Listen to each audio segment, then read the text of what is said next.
All right.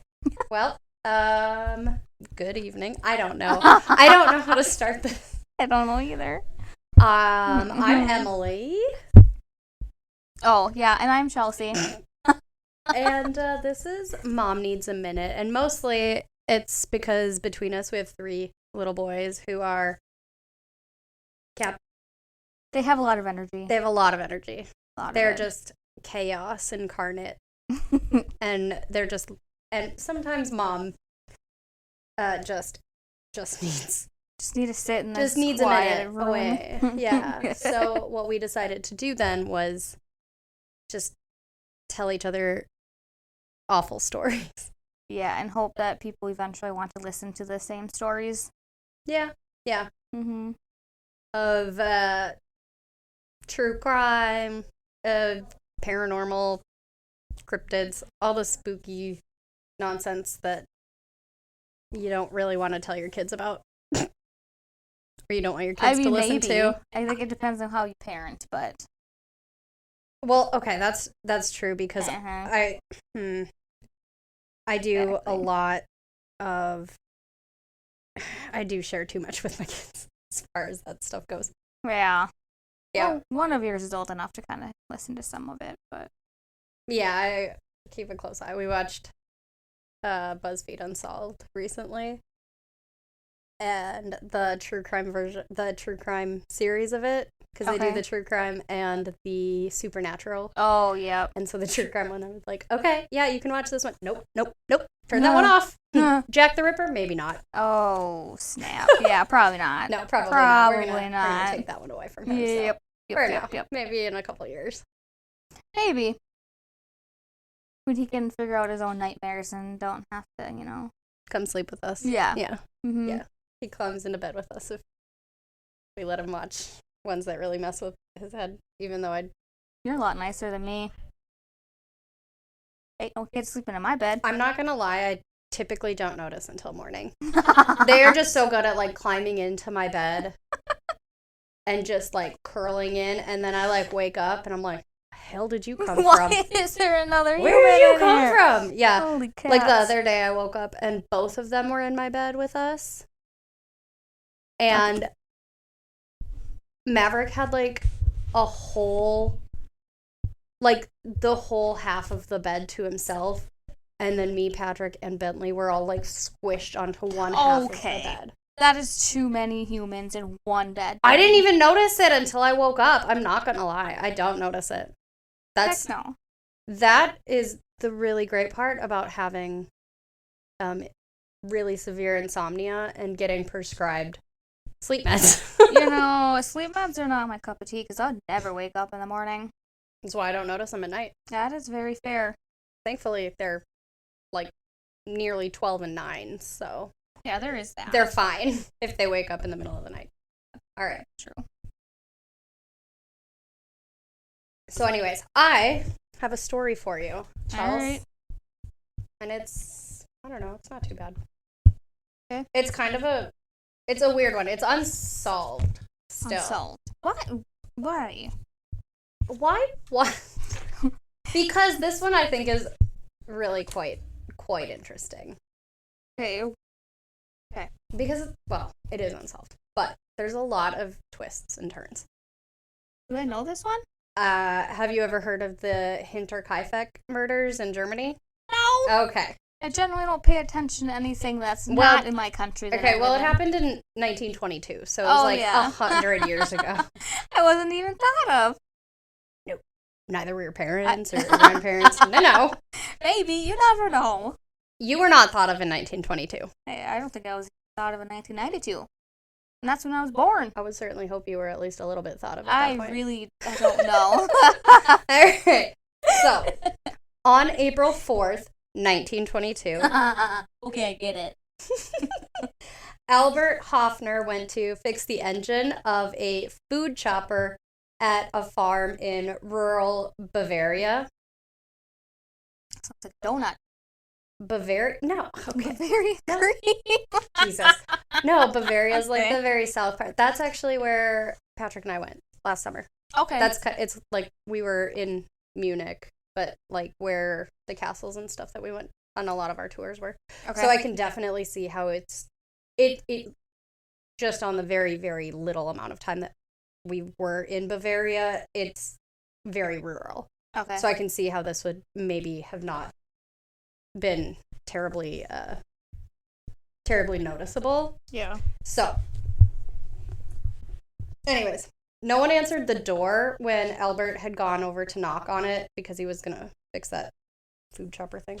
Yep. But he saw that there was somebody in the distance, like over in one of the fields behind the house, so he had assumed that it was the head of the house, and he decided to just go and work on the engine. Like, he kind of waved to this man, and then just kind of went to work. Didn't actually talk to him, just saw him in the distance in one of the fields, and waved to him, and went about his job, right? Okay, yeah.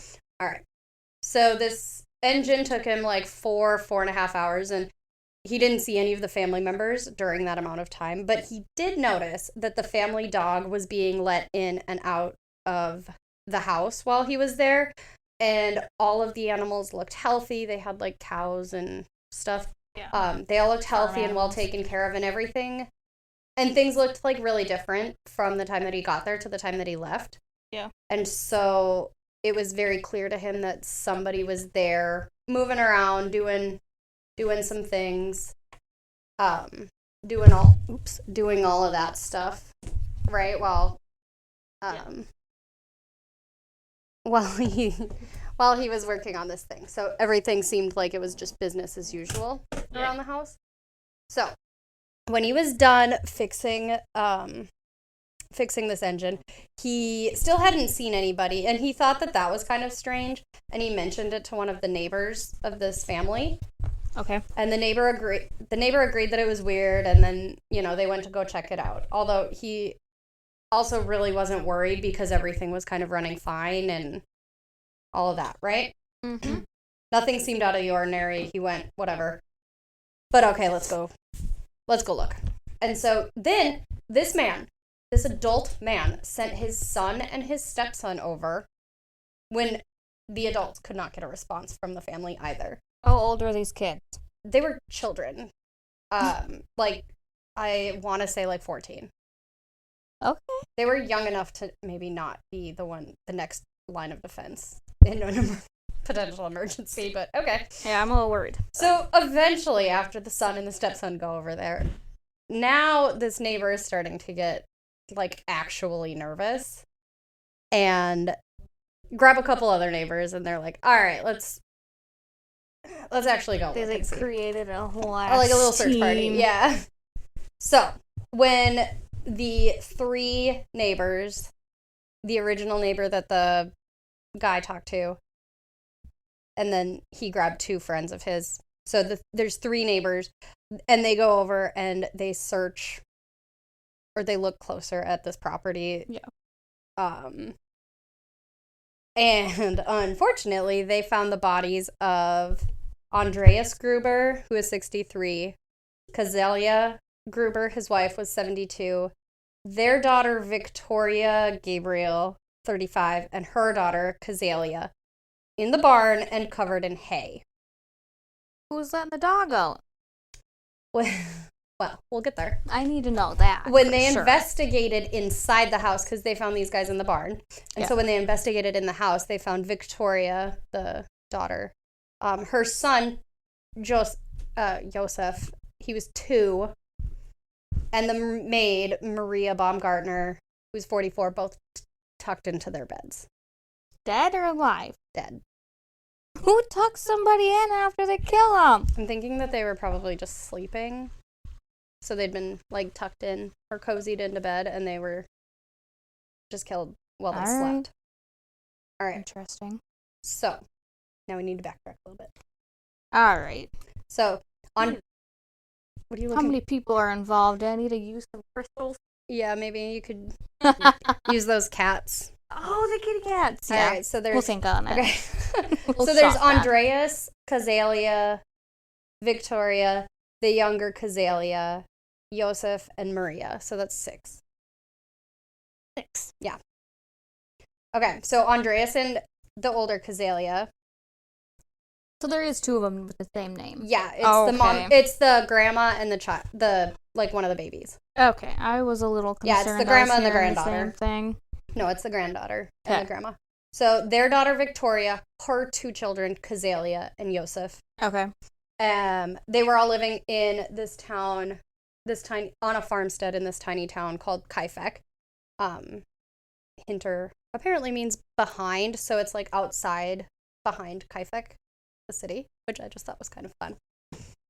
I thought that was like, isn't that like a saying? What? Kaifeck? Yeah. It's just a town name. Okay. It might be. I feel like it is. Okay, you keep going. Okay, so either way, it's like 45 miles north of Munich. And Munich is where we were. Where we stayed.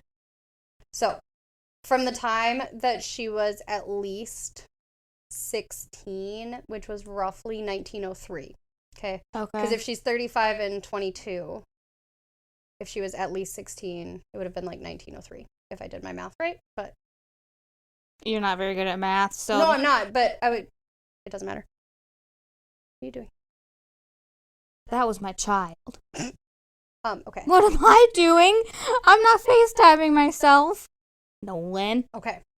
So from the time she was at least 16, roughly 1903, Andreas started raping Victoria. What? His daughter. Mm-hmm. Oh. In 1914, so that had been going on for like nearly 11 years at that point. Holy shit. In order to try to get away from her dad, Victoria tried to leave and married a man named Carl Gabriel. So they actually continued to live at the family farm.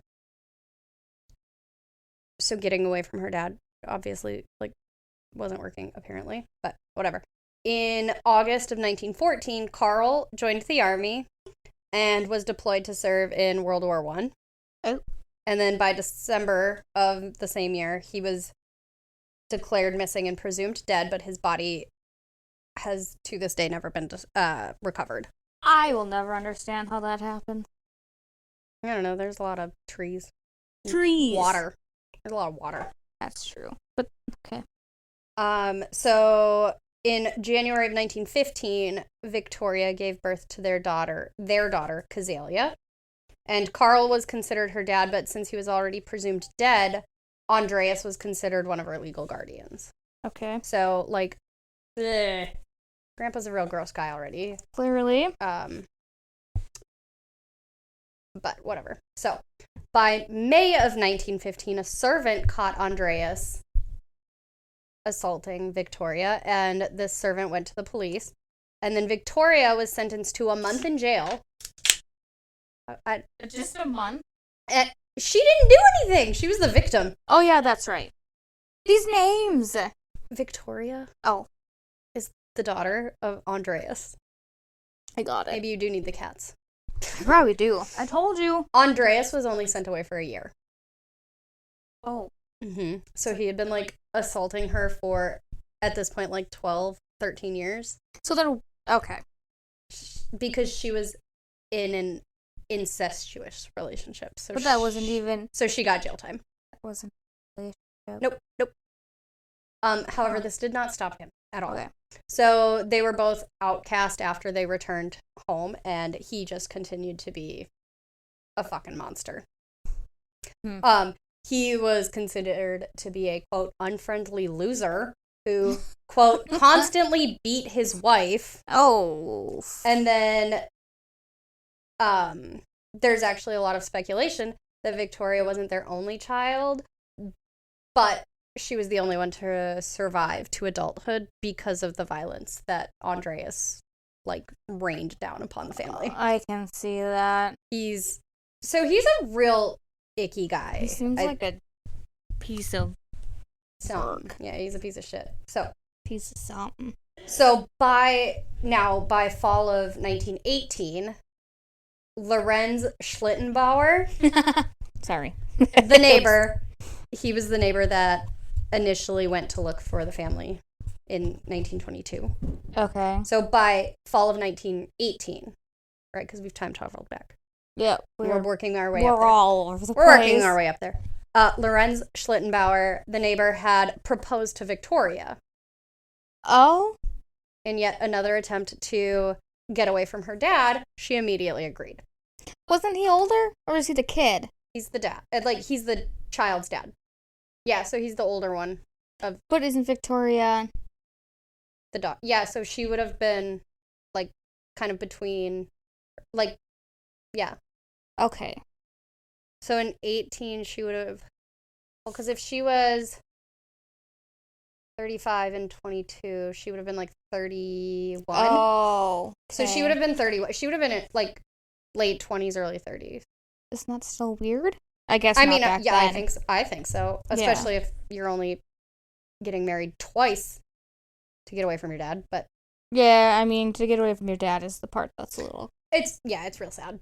Yeah. So before they got married, Victoria announced that she was pregnant again, and Schlittenbauer denied that he was the baby, that the baby was his. But he said that it was actually Andreas's baby because incest. And so he actually ended up breaking up with Victoria and left her and married another woman. Oh. Mm-hmm. It's like a really gross, am I the asshole? Yeah. Yeah. Like, am I the asshole for breaking up with this woman after I proposed to her to get her away from her dad? It's like, yeah, it's really gross. But then, yeah. So, after he married another woman, so this argument over this baby's paternity ended up in Andreas threatening Lorenz with a scythe. Oh, who? A scythe? Like the thing that the Grim Reaper carries? I didn't even know that was real. Yeah, it's a real thing. That's how they cut grass and, like, hay and stuff, and... Yeah. Oh. Yeah, that's how they use... Yeah, that's how they... Okay, man, I don't do all this just a research. scythe, you know, the thing with that the Grim Reaper carries. Oh, that I know. big thing, yeah. But I so that Andreas ended up threatening Lorenz with a scythe. Okay. So then Lorenz ended up having a baby with this other woman, but unfortunately that baby does end up dying after a few weeks, just because it was 1920 or 1918 and medical is not illness, yeah. So I don't think that as far as I could tell, there wasn't anything that had happened to that baby that would have caused anything to kill him. Yeah. So then Josef was born in 1919, and the Gruber family still wanted Schlittenbauer to pay child support and or alimony. Okay, but there is child support and alimony back then? I guess. And then they also wanted to make sure that he recognized that this was his child. Okay. And if he's still adamant. I was going to say, if it's literally anything like nowadays child support dads, good luck. It can't possibly be. I don't know. 1920s Germany? You might never see him again. Anyway. Stop looking like that. Stop your face right now. I can't. So he said that he was absolutely not going to pay for this kid, nor was he going to recognize that it was his child. Which, honestly, I can kind of see if he's like, dude, that's not my kid. But also then it's like, there's no DNA tests back then, so... Yeah, but there is still, like, a time frame. Mm-hmm. Yeah, well, like birth if her father is continuing to assault her, then... But okay, it's fair. Yeah. She didn't move out of their house? Nope, she's still living with them. Okay. She's still living with her parents. That's why. Okay, yeah. That makes sense now. I thought since they were, like, a thing, they lived together. But I suppose that wasn't, like, a... thing in the... Yeah, no, 20s. They got married and then moved in. Yeah. I guess, yeah. Yeah, typically, I think. So anyways, then Andreas threatened him again, and Schlittenbauer then went to the police to file a report because he was convinced that Josef was Andreas's, and they were still on this incest bullshit. I wrote these notes a while ago, and the phrase, they were still on his incest bullshit is in these notes right now, and I'm very pleased with myself about that. That's funny to me. So then, Andreas was held by the police for 2 weeks before Schlittenbauer retracted his statement. Nobody knows why he retracted his statement, but he said that they had paid him to take it back, and by the time that he had said that they had paid him, the whole family was dead.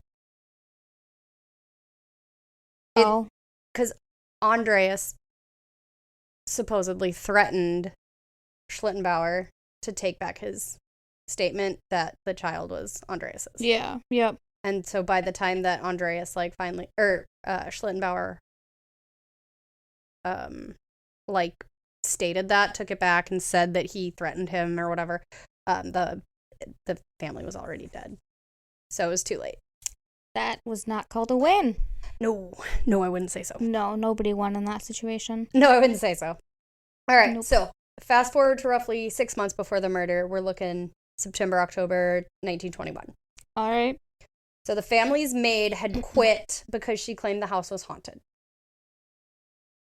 Okay. In this maid's words, she would hear footsteps, notice things moving around randomly when she would put them down and leave a room. She heard noises in the attic. Andreas just always told her that she was crazy. I mean, he really sounds like a professional gaslighter. Yeah, he's got that book written. He published that thing. Mm-hmm. Yeah, that book was published in 1921, Germany. How to be a professional gaslighter. Yeah. Yeah. No. Okay. So she quit.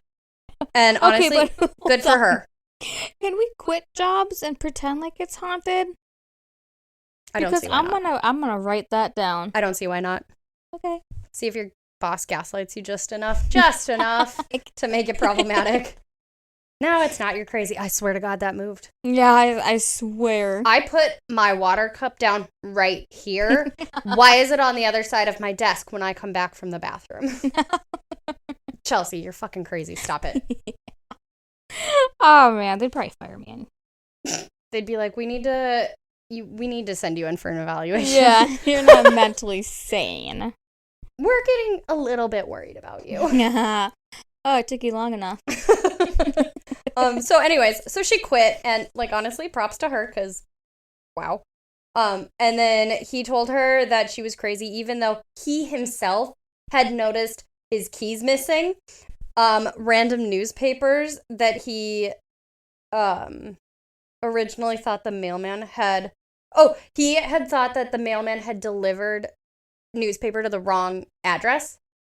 And so these newspapers, he would just find them throughout his house, even though they didn't, have a subscription to this newspaper. And he thought that the mailman was just giving them to the wrong house, and somebody else in his household had, grabbed it. But his own keys are missing, also, by the way. Okay, but... None of the neighbors subscribed to that paper either, so... How do they have paper subscriptions? I am so confused. It's the newspaper. It's not like they're getting email updates. Yeah, but I mean... It's 1922. It's not... But don't they just get it? They don't have to, subscribe to it? Isn't that just, the daily paper? You have to subscribe to the daily paper, Chelsea. Oh. Do you get the daily paper? Do you get the Jamestown Sun? No. Pay for that. I need you to really think that one through very slowly. No. You really do have to pay for it. No, I know. And that paid for is... It's a subscription. But I didn't know. I need you to think this one through very, very slowly, babes. I didn't think that was a thing then. Of course it is. What do you think? I suppose they gotta pay for the paper some. Of course they do. Oh, okay. Okay. You win. I'm just gonna sit over here. Oh my God. Okay. So then he also had mentioned to a neighbor that he had seen footprints in the snow coming from the woods surrounding their farmstead, leading to the barn, and then not walking away from the barn. And he told this to a neighbor. So Andreas is a legit gaslighter supreme. Interesting. Okay. Mm-hmm. So then a few days before the murder, Victoria was found sitting on the road near their home. She's just sitting, taking a minute, by a little girl and her mom who were walking just down the road, right? Okay. Just walking. And they weren't able to figure out what was wrong with her, but they managed to talk her into hey, why don't you go inside? She looked distressed, but they talked her back into going inside. Okay. Although there were a few accounts of her possibly mentioning seeing someone peeking at them from the woods. And whenever he thought he was noticed, he would, like, retreat back into the woods. And so... What? I would not want to be in my house either if I saw people, like, peeking at me and then just... I mean, sometimes I look in your windows, but generally you know I'm coming, so... That's what my curtains are for.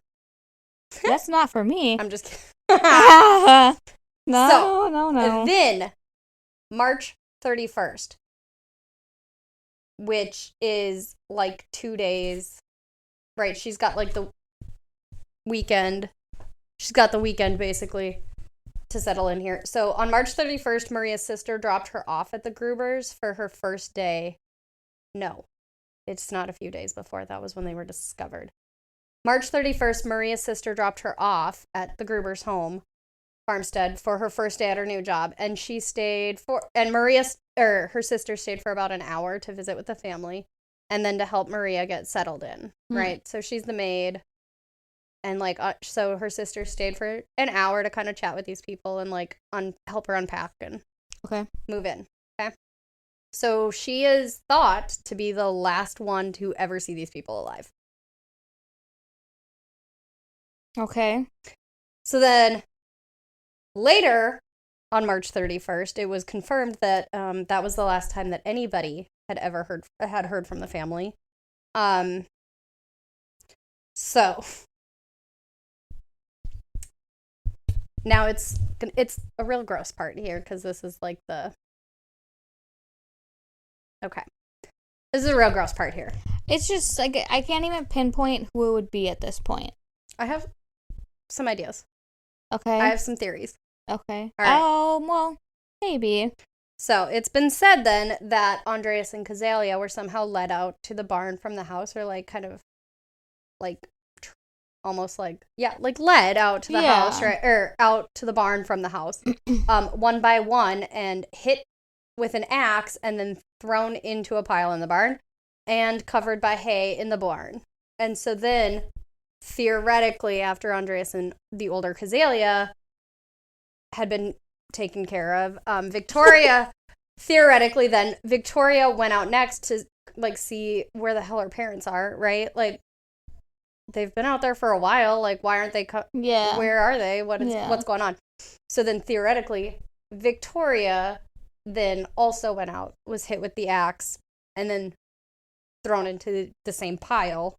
Essentially, at this point, it's Andreas, Kazalia, Victoria, like, in a pile. That's and then,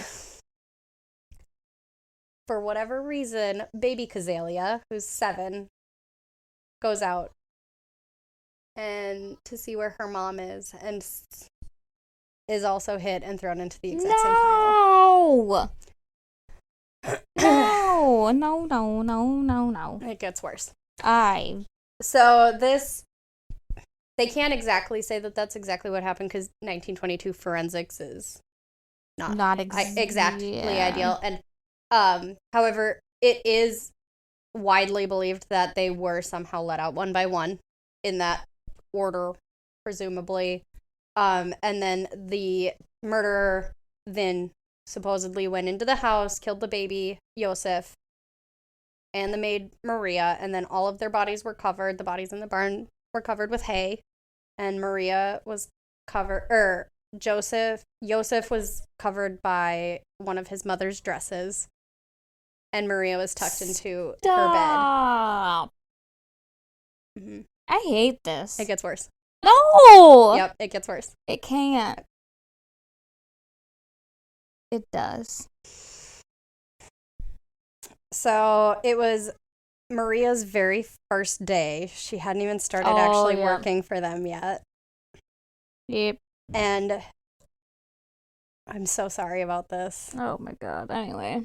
It has been proven, even with their shitty forensics in the 20s, it's been proven that 7-year-old Kazalia had clumps of her own hair in her hands when she was eventually found, while Andreas, his wife Kazalia, and Victoria died instantly from their wounds. Baby Kazalia was thought to have lived for several hours. Stop! In the freezing barn, surrounded by her mom and her grandparents before she finally died by her injuries. I'm sorry. I know. It's that little. I just think of it like Nolan's 7 years old. I know. And oh my god. I know. Thinking about like all three of them, like yeah, because she has clumps of her own hair in her hands. Like she's like in so much pain. She's like pulling her own hair out.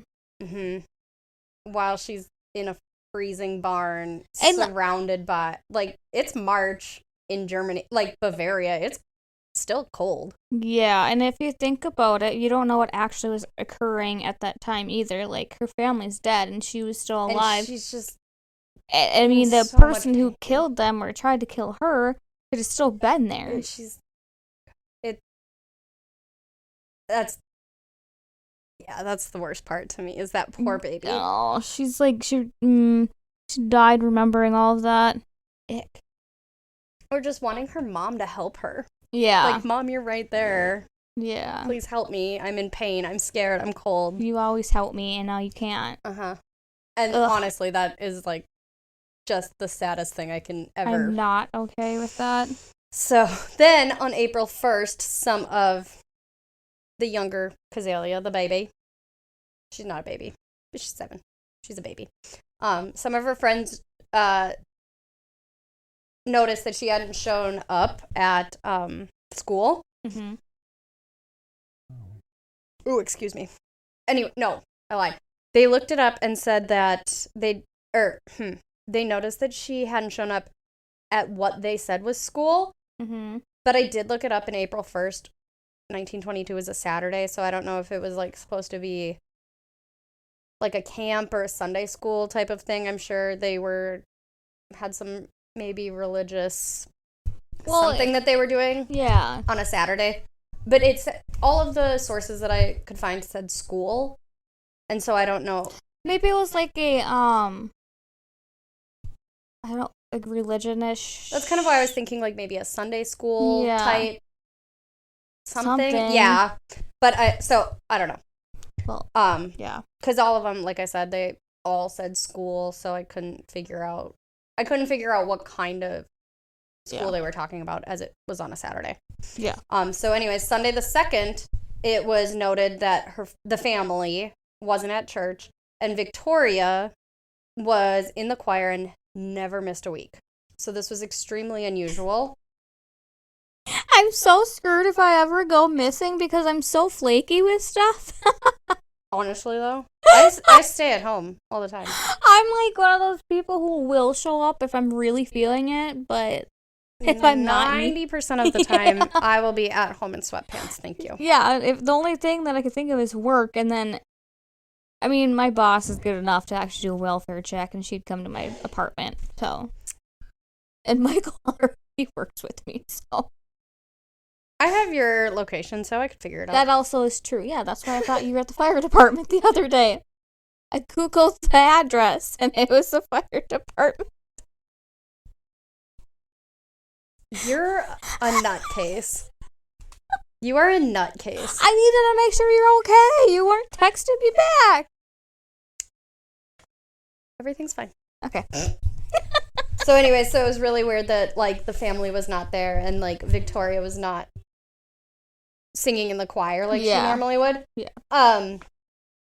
But all of the family neighbors said everything seemed okay at the farm. Like I said, the dogs were being let in and out. All the animals seemed okay. I don't get There was smoke coming out of the fireplace. Like, everything at the farm seemed okay. So they were all like, this is really weird, but I guess it looks okay, right? So they're like, everybody's really, really confused at this point, right? Yeah. So Monday, April 3rd, the little Kazalia missed actual school. And so people were now starting to, like... questioning. Yeah, really get concerned and questioning things. All right, so now we are back to April 4th, when the repairman went to fix that engine and thought everything looked okay, so he fixed it and left. Yeah, I mean, he's not gonna look No, I know, around. but we're back to that day. Yeah, okay. So he went to the neighbor's house, talked to Schlittenbauer I love about that how name. weird he thought it was that he couldn't get a hold of anyone in the house, and he noticed that guy in the field and thought it was Andreas, which is why he just kind of waved at him and went, all right, cool, I'll go along with my, yeah. But he couldn't really tell. So then, Schlittenbauer sent his 16-year-old son, Johann, and his 9-year-old stepson, 9, Josef. How many Josephs is there in this situation? 2 so far, and yeah, I also thought it was weird that his stepson and then his potential son with Victoria had the same name. Ah. Anyways, Johann and Josef couldn't get a response from the family either, so they went back home, and Lorenz Schlittenbauer grabbed a couple other neighbors, Michael Powell and Josef Sigel. Stop! I'm sorry. And then the 3 of them went to investigate to go see what was going on. Okay, so they get to the farmstead and they check the barn, and then they find the bodies of Andreas Kazalia, Victoria, and baby Kazalia covered in straw with all of their heads like caved in. Oh! Yeah. What? Yeah. But now they only have those 4, and they're like, where's the baby? And, I don't know if they knew Maria was there or not. Probably not. I mean, that's if it was only her first day, I guess. Yeah, but nobody really talks. So I don't know if they were actually, like, I know they went searching for the baby, but I don't know if they specifically went searching for Maria or they just came across her while they were searching anyways. But either way, so they tried to enter the house, and Lorenz spotted the lost keys. Remember those ones that Andreas said he lost? Oh, so we're okay. So Lorenz found the lost keys in the lock, and the door was open. Lost my ass. Yeah, well. So they go into the house, and they notice a lot of the food was gone, and what? The house was being taken care of. And in that way, they find the bodies of Josef and Maria in their beds, and Maria's bags hadn't even been unpacked. She hadn't even unpacked her bags on her very first day. Oh. Honestly, that's like so heartbreaking to me. It's just, I don't know what's worse. Her not even unpacking and it being her very first day at a job. Like, you don't get paid for enough for that, babes. The baby being covered in his mom's dress. That one. Or baby Kazalia being alive for several hours and being found with chunks of her own hair in her hand. Like, I don't know what's worse. They only know that she was alive so, like, longish because of the hair, ultimately, though. But hair and, like, blood spatter. I suppose. Because if your heart stops beating, your blood will stop pumping. Yeah. So you won't necessarily lose as much blood if your heart stops beating. Yeah. I mean, even if it slows down, though, it could still. Yeah.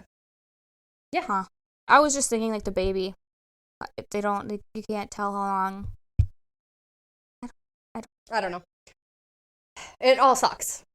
I don't like this. So now they call the police. Okay, so they've got the police involved now, and the police start the investigation. But the problem is, so many people had interacted with the scene that the police couldn't get, like, a solid hold on it. Lorenz had moved the bodies in the barn. People had tried to clean up and make food in the kitchen. Stop. Initially, they thought that the motive was a robbery and it was some sort of, like, vagrants or people traveling through, but they noticed that there was actually nothing missing from the house. Oh. So that was ruled out pretty quickly after talking to a few people that had potentially, like, popped up on their radar as suspects. It's just so... Once that was ruled out, they noticed somebody had been living in the attic because they found food and, like, other things up there. And that's when they realized that's why it took so long for someone to notice that something was wrong. Because this person had made themselves at home, ate food, took care of the cows and the dog, and even began sleeping in one of the beds. So it's just some random-ass human that, like, was living in the house. Oh, just wait. I have theories. Oh, I mean, it could be, I guess. Yeah, it's unsolved, so it could be. What? It's unsolved. I have some theories, though, for you. Well, I know it's unsolved, but if somebody was living in the damn attic and eating their food... Who knows if it's a random person or maybe somebody they know. Hold yeah, tight. That's fair. Very fair. Who knows? So the bodies then were sent for autopsies, and for the most part it was determined that it was what they call a mattock, which is basically a pickaxe. Okay. Most of them were a blow to the head with this pickaxe. Yes. The older Cazalia and Victoria had also both been strangled. Okay. And then during the autopsy, this is autopsy, right? There has to be some professionalism within an autopsy, correct? You would think so, but if you think about the year, probably not. So all of their heads were removed and sent to Munich for further investigation at a bigger crime lab. Just their heads. Why their heads? Because that's where they were hit, I suppose. Okay. Just to a bigger crime lab. I don't know why you wouldn't just send... How much bigger can you get? It's a crime lab. I mean, in a teeny tiny... It would be like I don't know, Ypsilanti having a crime lab versus Fargo. I don't know. They got better. My head is so stuck on the dang year, I can't get past it. So in one of the articles, you're gonna love this part, though. No. One of the articles that I read said that they had also sent the heads to clairvoyants or psychics to see if the psychics could, quote, learn anything else about what happened. Why psychic? I don't know. It's like one of those things where they touch it and they're like, oh my god, I can see their last minutes. I don't know. I can pretend that. Well, it didn't work. Clearly. See, but the problem is then World War II started. Oh, shit. And they lost every single one of the heads. How did you lose dead people's heads? They lost all 6 of these heads. How? World War II? I don't... Do you want me to explain World War II Germany to you? Because no. I don't think that's a great place to go. I really don't want to learn about that. I think I learned about it once, and I don't want to do it again. It was gross enough that time, yeah? Yeah, probably. Yeah, okay. Yeah, so none of them have ever been recovered. See, and all 6 of these poor people had to be buried without their heads. Sorry. I know! It's the most ridiculous goddamn thing I've ever heard. First all that shit happens to them, and then they have to be buried without their noodles. Yep, because World War II Germany, they lost all 6 of these poor people's heads, and then they have never been recovered, and they had to be buried without them. You buried a 2-year-old without a fucking head. Okay, so why wouldn't they have just, cremated them? I don't know how that worked. Oh. I don't know. I feel like a cremation would have been a lot better without their noodles. It wouldn't have been a terrible option, I think, at that point. I mean, what do you do? Cover up the first half of their body? Anyway, carry on. I don't know. I'm just stuck on that now. So, suspects. I have some theories for you. Oh, okay. So, they interviewed over 100 people, which seems about right? You got six dead bodies. You got to interview everybody you can possibly find. Yeah. If you have 3 people that found them, at the very least, you have the 3 people that found them. You have the 2 boys, the children, the son and the stepson, and then you have the repairman, right? So that's just 6 right there. Yeah. And it's a very small town, and all of these people were already kind of questioning what the hell was going on here, right? 6 dead bodies? I'd be doing more than questioning. Well, no, I know. I'm saying they interviewed over 100 people. Okay, so the first suspect, ready. You're going to love this one. Okay. You're going to love it. I promise. I think that this is... actually, I want to tell you this before I tell you my opinion on this one. Carl Gabriel, which was, if you remember, Victoria's first husband that they speculated died in the war, and... He was in the attic. He might be. So they speculated that he didn't actually die in the war, but he faked it, came back, got pissed because of the fact that she had a baby that wasn't his, killed the entire family. Okay. okay. I'm gonna call shit on this one. Absolutely not. There's no. I mean, maybe living in the attic, possibly, because then you don't want to go back to war if you think you made everyone think you're dead. But if she thinks you're dead, obviously. I mean, his body was never recovered. Yeah. Why would he wait 8 years before coming back to kill everybody? Oh yeah, that's true. Because how would he live in an attic for 8 years? Yeah, because she was pregnant with Cazalia when he died. So after he died is when baby Cazalia was born. So he had to have been up in that attic for like 8 years. Living off their food. So this is why I think this one's ridiculous. No, I mean, okay, but somebody was living up there apparently. Could he have faked his death and just bolted? Yeah, absolutely. Okay. Fuck yeah, that's what I would do if I was in the war. They never found his body, whatever. But like, why would you sit up there for 8 years and just get angry about this and just sit there until? But he could have been nuts. Has a second child for 8 years. No, I don't. He could have lost his. I don't know. No. It could be like what is that movie when he has the volleyball named Wilson, and he's stuck on the island with Tom Hanks. Yeah, what is it called? Castaway. Yes, could be like that kind of situation because he was stuck on there so long and only talked to himself on this volleyball. One would think, though, that he would come out of the attic before probably. 8 years went by. Probably. It is also supposedly reported that several of the other soldiers in his group saw his body and they were just unable to, recover him. Oh. From wherever it was. All right. So that's not. I'm thinking, no, but I kind of love. No, no, I don't think this is a good theory at all. No. But I do kind of love just the imagination of it because it's just outrageous. Hiding in the attic for 8 years. And getting pissed because she has another baby with another man 6 years later. Like, Yosef was 2. That wasn't going to be your baby anyways, homie. Jesus fucking Christ. That's why I'm fully convinced he just went, full-blown castaway psycho. Honestly? Yeah, but he wouldn't sit there for 8 fucking years. He could have went out the window at night or something. Either way. I don't think that's a good theory. Okay, well, I'm just saying. I don't think it's a good theory. Second of all, then they looked at Lorenz Schlittenbauer. They have to. He's the one that found the bodies. So they theorized that he was so traumatized by his baby's death, the new one that his wife, or the one that his wife had given birth to, or his new wife after he had left, or whatever. Yep. That after he cut the engagement off with Victoria, and the family started threatening. They started threatening for child support and everything. And Andreas threatened him with the Sith. And that all ended up leading to him murdering the family as kind of like a revenge plot. Which I can get behind more than Carl living in the attic for 8 years. But I like that one better. I like that one better too. Yeah, I do. Okay, but it does make a lot more sense. If they were threatening him for child support, his baby did just die. They were threatening him with a Sith. I can see where this one maybe makes a little bit more sense. Yeah, maybe, but at the same time.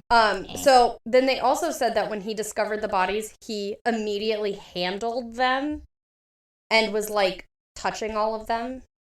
And that he didn't seem horrified by them. Which, I mean, I don't know, if I found 4 bodies stacked in a barn with a 7-year-old ripping out clumps of her own hair, I'd be horrified. Yeah, but I wouldn't be touching the bodies, I don't think. No.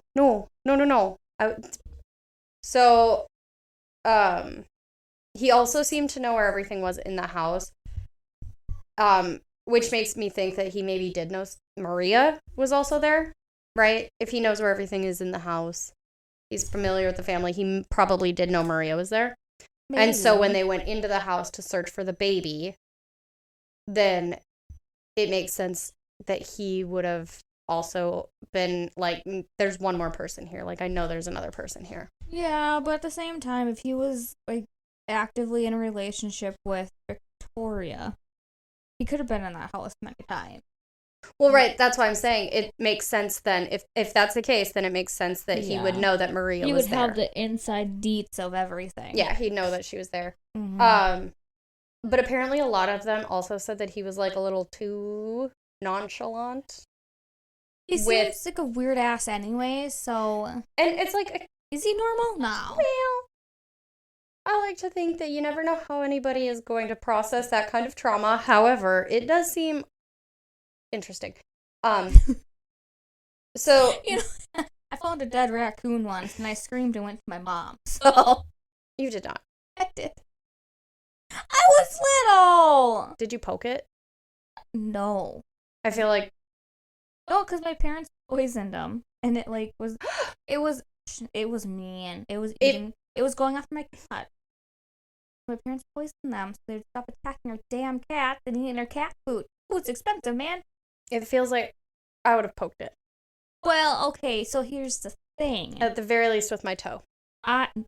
No. It was like half into like the cat food bin. So I opened up our shed doors and all. To like feed the cats, and then all of a sudden there was like. No, the raccoon was dead halfway. It got poisoned. No, I'm saying you opened the shed. Yeah, and to feed the cats, yes. And then there was just a half of a raccoon hanging out of this ass thing. was hanging out of the food bin, and I was like, "Not today!" And then I went inside. Oh my god! And I was like, "Mom, there's a dead raccoon in the shed, and I don't think you can use cat food anymore."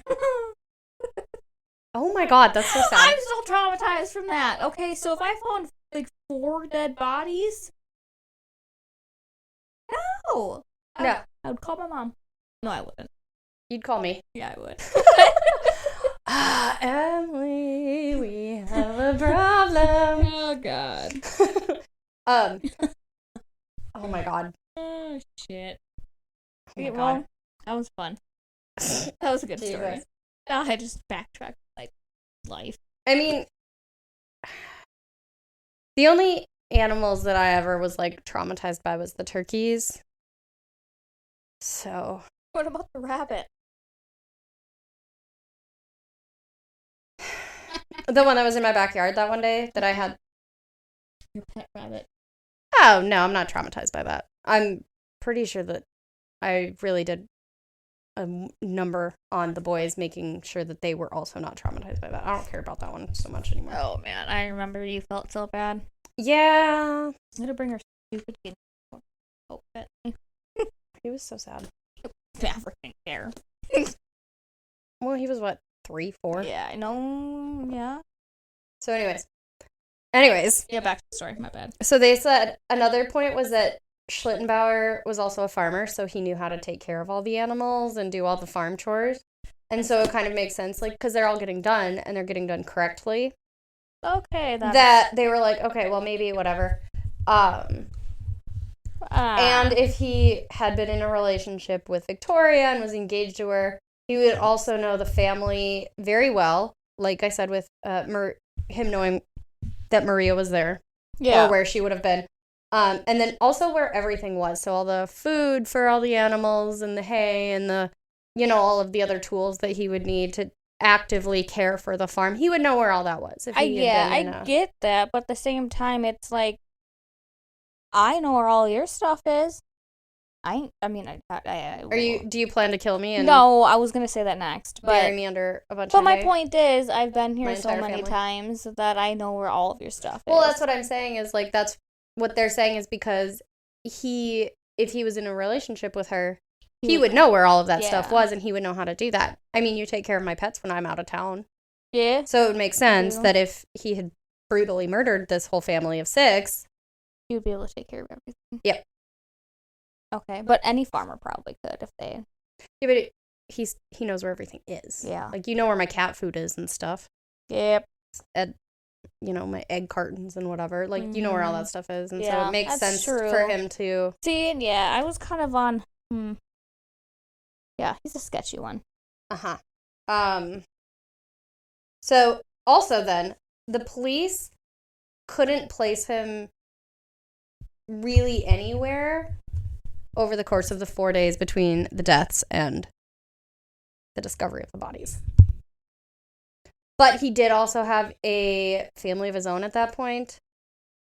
So I don't know how he could have hung out at home with his family and at the farm Without being noticed Right. missing.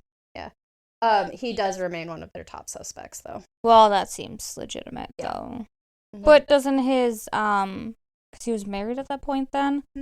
I guess if you're a wife, you're not going to be like, yeah, he was gone for like 4 hours the other day. And You know, as much as I love Patrick, if all of a sudden the police came here and they were like, hey, we have a question about the whereabouts of your husband, I'd lie for him for a lot of things, but a brutal murder of a family of 6, including a 2-year-old and a 7-year-old, I'm throwing him under the bus.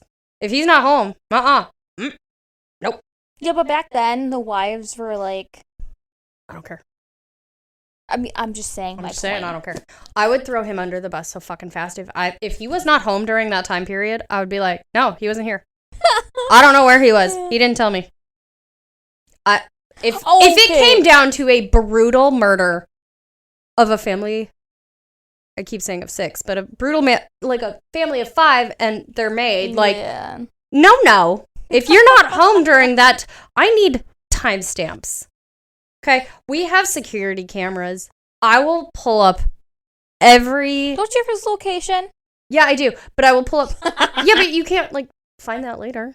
I can look at my That's security true. camera to find dates true. and times, exact times down to the second. But you could also look at how many times you texted and called him when he was gone. My husband, I don't know. He just came home about 45 minutes after you guys said that time, and he was just covered in blood. It was so weird. And then he acted really, really weird the next day, too. Shocked 4 days later when they came to ask. He said he hit a deer on the way home, Yeah, but I don't believe him. And then he did not seem terribly concerned after that at all. No.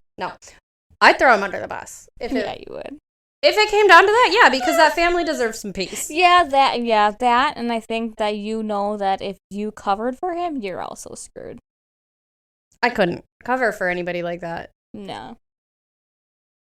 I would throw up. I have too much anxiety for that.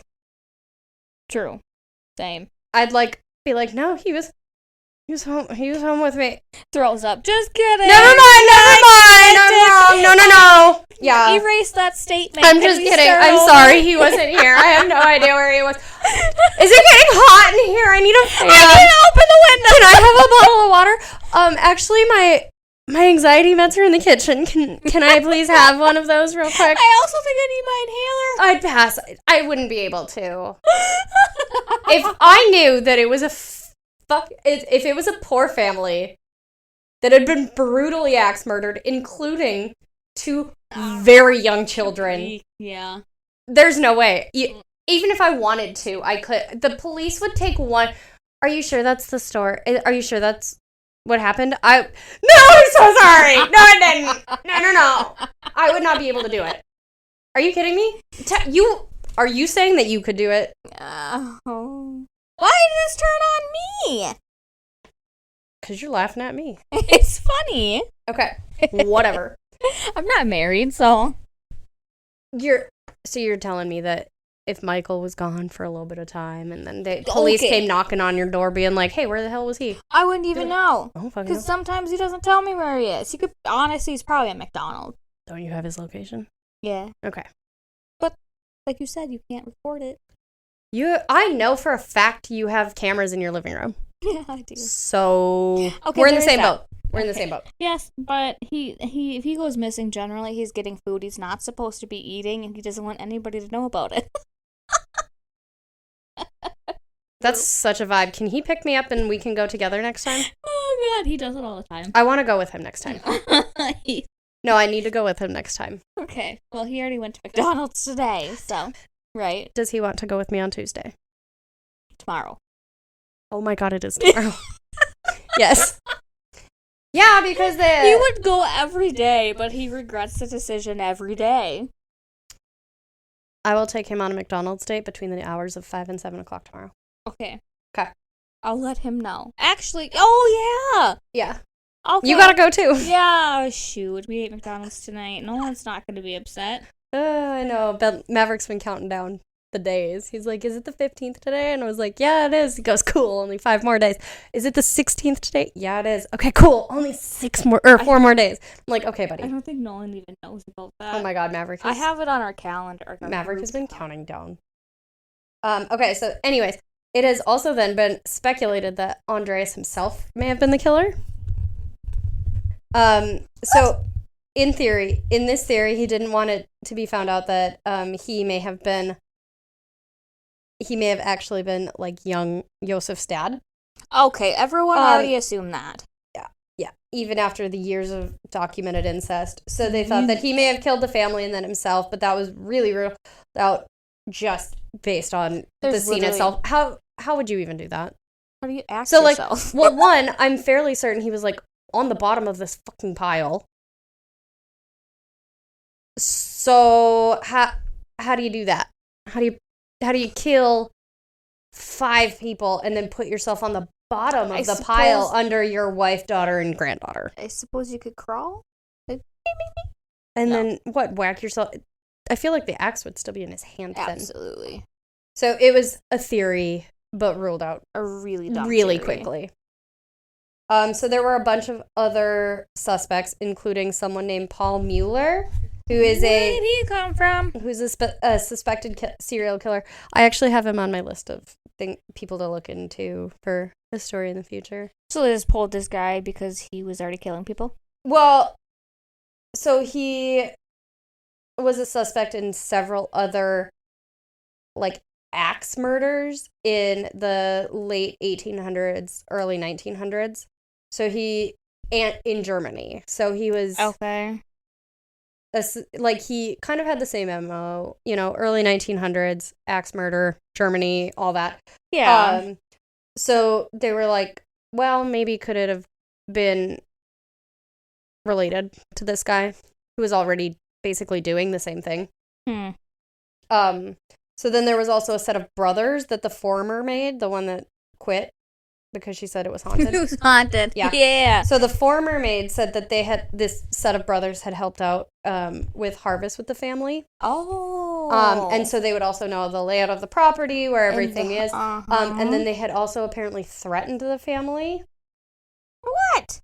I think non-payment from Andreas. Oh, shoot. Yeah, that'll do it. And then there was... Ooh, yeah, that's actually a good theory, though. That's a good theory, too. I like that theory. I mean, I would never get to the point of killing somebody for not paying me, but... I like that theory, though. Mm-hmm. Yeah. And then there was a man who had been identified early on, but his sister then also mentioned on her deathbed almost 30 years later that he had done it. What? Yeah, that he had admitted to doing it. Stop. Yeah. 30 years later. That feels sketch to me. Yeah, that's fucked up. If my brother told me something, that he was an axe murderer. Okay. Yeah, First of all, I'd also turn him in immediately. Okay, but... Sorry, but I love you, but God, no. You can't murder people in jammy pants. It's just not right. Well, that's true. You can't get married in jammy pants either. But then also, it's like, if you are... He may try. We'll see. No, because he didn't wear jammy pants to Claire's wedding. Grace's wedding. I get to pick his outfit out. I suppose. And so he probably could. I get to pick his outfit out. And Alex's dress is just gorgeous. He would look so silly. So anyway, that's nothing ever came of any of those last 3. The serial killer, the brothers, or that sister on her deathbed. Nothing came from those. They probably just gave the fuck up. Well, in 1999, there was a woman who claimed that her former landlord admitted to having more information on the killing, and it was investigated, but it was found that this claim was made in 1935, and the suspect was already dead in 1999, so they didn't name the person because they didn't want to be like, well, he did it. Well, make look stupid. Well, it's like, you can't, if this claim was made in 1935 and you're not coming forward until 60 years later, like, come on now. And then in 2007 there was a group of students investigating this case, and they believed that they believe, to as far as I can tell to this day, that they have confirmed who committed the murders. But this guy is also dead and had living relatives. And since the suspect is dead, they don't want to name him out of respect for the remaining living family. I suppose, yeah. Yeah. Especially because, like, there's no way that you can... You can't do anything now. No, you can't prove it either. Like, really. No. And even, like, the family, everyone that was killed, essentially, it's not going to really affect anything at this point. And it would be really difficult to confirm. Yeah. They're very confident in this name, but obviously 1922 forensics, they didn't collect everything that they could have. And they lost their heads. Yeah. So they have this theory that every single one of these students agrees on, but obviously not the definitive proof that they would actually need to close it. Ultimately, though, it's still an unsolved case. They do keep trying to reopen it over and over and just use new technology to... I'm surprised they haven't, like, But nothing is coming from it, and at this point in time, it will likely remain unsolved. However, in 1923, less than a year after the murders, they demolished the house and the farmstead. And when they did that, they found the mattock, the pickaxe, covered in dried blood that they couldn't find in the initial investigation. Mm-hmm. And now there's just a little monument there to kind of commemorate the family. And didn't they try to take anything off of that little, like, not that prints? Not that I know of. I don't think that they would. I mean, in 1923, they wouldn't know. No, but when they took down the house and found that. Yeah, but they wouldn't know. Like, they wouldn't know to take fingerprints or, like, take samples of the DNA. I mean, maybe they still have it in, like, evidence or whatever, but, like, they wouldn't know to, like, compare it to or whatever for... I mean, if it's covered in dried blood, likely that's what it is. Yeah, but I was more thinking But, like fingerprints and stuff, they wouldn't know to have fingerprinted, say, the suspects and stuff. Yeah. So. Fair enough. So that's what I got. Dang, that was crazy. Mm-hmm. I wonder if they're ever going to have anything, like, solid. I don't know. It really does sound like these university students have a lot of confidence in themselves, so maybe, but I don't think that... They won't ever release it. Oh. Well, and I think that it's fair for them to not release the name because they do have living relatives. So... They don't need to... Nobody needs to attack these, like, living relatives based on vicious murder that happened 100 years ago. Yeah, and it's like, okay, obviously, like, if they're correct, yeah, your family member was a monster. Yep. However, that doesn't mean that everyone has to laugh at them. Well, and that they need to suffer or anything, so it's like, why bring them into it at this point in time? Yeah. Especially if, like, there's I don't know how you can confirm it, really. You can't. I mean, I'd be really interested to see what kind of evidence they have, but the evidence has to be pretty slim. They seem pretty confident, and they've held on to this since 2007, so. Oh, yeah. They seem pretty confident in themselves, but yeah. That was a crazy one.